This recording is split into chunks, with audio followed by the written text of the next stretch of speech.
கடந்த வாரம் கேரளாவிலிருந்து திருநெல்வேலியில கொட்டப்பட்ட கழிவுகளை கேரள அரசாங்கமே வந்து கண்டெய்னர் லாரிகள் மூலம் அள்ளி சென்றிருக்கிறார்கள். இந்த செய்தியை நீங்கள் அனைவரும் கேள்விப்பட்டிருப்பீர்கள். ஆனால் திராவிட முன்னேற்ற கழகம் தான் காரணம் என்று அவர்கள் குக்கரித்துக் கொண்டிருக்கிறார்கள். ஆனால் இதற்கு உண்மையான காரணம் திராவிட முன்னேற்ற கழகமா? மக்களுக்கு தெரியும்.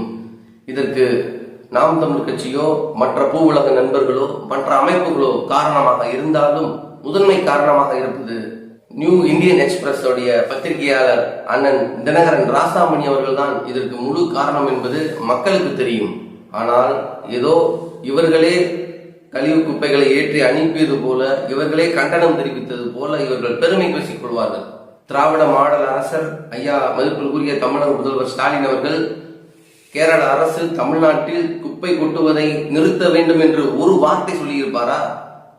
ஆனால் கேரள அரசாங்கமே வந்து இங்கு லாரிகள் மூலம் அதை ஏற்றிக்கொண்டு திரும்ப செல்கிறார்கள் என்றால் யாருடைய அழுத்தம் காரணம்?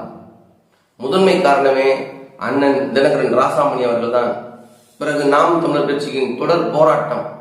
கேரள அரசாங்கம் எங்கெல்லாம் குப்பை கொட்டுகிறதோ அங்கெல்லாம் நாம் தமிழர் கட்சி அண்ணன் சீமான் அவர்களின் தம்பி தங்கைகள் போராடி தொடர் போராட்டம் நடத்தியது ஒரு காரணம்.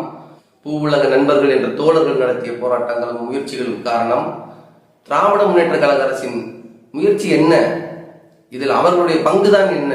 இதில் அவர்களுடைய பங்கு பெருமை பேசிக் கொள்வது, ஸ்டிக்கர் ஒட்டுவது மட்டும்தான். எனக்கு தெரிந்து 15-20 வருடங்களுக்கு மேலாக கேரள அரசாங்கம் தமிழ்நாட்டில் குப்பைகளை கொட்டி கொண்டு வருகிறது. ஆனால் முதல் முறை இந்த மண்ணின் பிள்ளைகள் போராடி இந்த செயலை செய்திருக்கிறார்கள். ஆனால் அதற்கு திராவிட முன்னேற்ற கழகம் ஸ்டிக்கர் ஒட்டிக் கொள்வது மானங்கெட்ட செயல்.